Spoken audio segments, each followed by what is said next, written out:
শ্রীকৃষ্ণ ও অর্জুনের মধ্যে বন্ধুত্ব, দীক্ষা ও ধর্মের গল্প। শ্রীকৃষ্ণ ও অর্জুনের সম্পর্ক কেবল বন্ধুত্বের মধ্যেই সীমাবদ্ধ ছিল না, এটি ছিল এক চিরন্তর গুরু শিষ্য এবং ভগবান ভক্তের সম্পর্ক। মহাভারতের প্রতিটি অধ্যায়ে তাদের বন্ধুত্ব, সহচর্য এবং ধর্মের প্রতি নিষ্ঠার গল্প ভক্তদের অনুপ্রাণিত করে।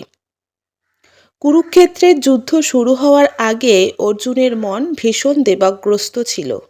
যুদ্ধের ময়দানে দাঁড়িয়ে তিনি কৌরবদের দিকে তাকিয়ে দেখলেন তার প্রিয়জন, গুরু এবং আত্মীয়রা যুদ্ধের জন্য প্রস্তুত। যুদ্ধের নির্মমতা ভেবে তিনি বিষণ্ণ হলেন এবং তার ধনুবাণ ফেলে দিলেন।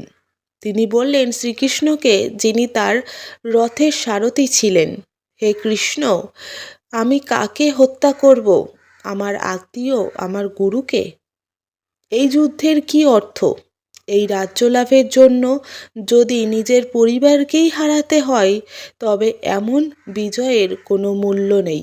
আমি লড়াই করতে পারবো না। অর্জুনের এই দুর্বলতা দেখে শ্রীকৃষ্ণ তাকে উপদেশ দিতে শুরু করলেন। এই উপদেশই আজ শ্রীমদ্ ভগবদ্ গীতা নামে পরিচিত। তোমার কর্তব্য হচ্ছে যুদ্ধ করা, কারণ তুমি একজন ক্ষত্রিয়। তোমার দায়িত্ব পালন করাই তোমার ধর্ম। জয় পরাজয়ের চিন্তা না করে শুধুমাত্র সঠিক কাজ করো। এই দেহ নশ্বর, কিন্তু আত্মা অমর। আত্মাকে হত্যা করা যায় না। আত্মা চিরকালীন। তুমি যদি তোমার আত্মীয়দের হত্যা করো, এটি কেবল তাদের দেহকে শেষ করবে, আত্মাকে নয়। সব কিছু আমার প্রতি সমর্পণ করো।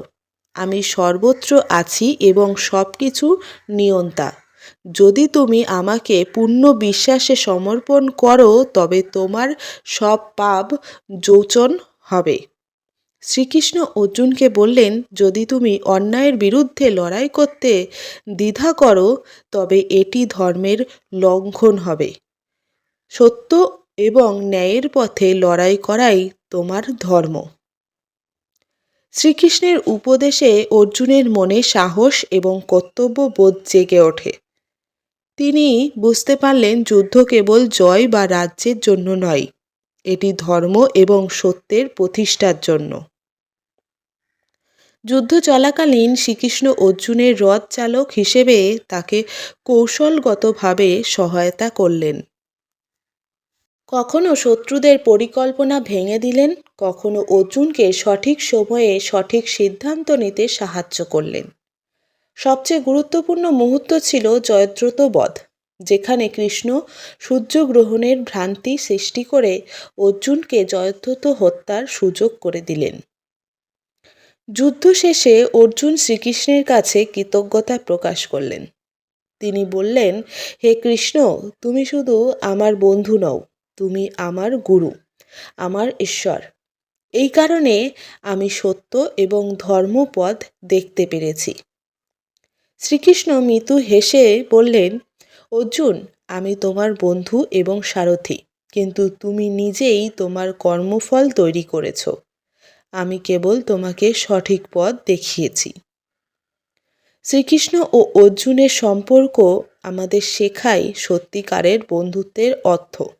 এটি এমন এক সম্পর্ক যেখানে সত্য, কর্তব্য এবং ন্যায়ের জন্য একে অপরের সাহায্য করা হয়। হরে কৃষ্ণ, রাধে রাধে, জয় গোপাল, শ্রী গুরু জয়।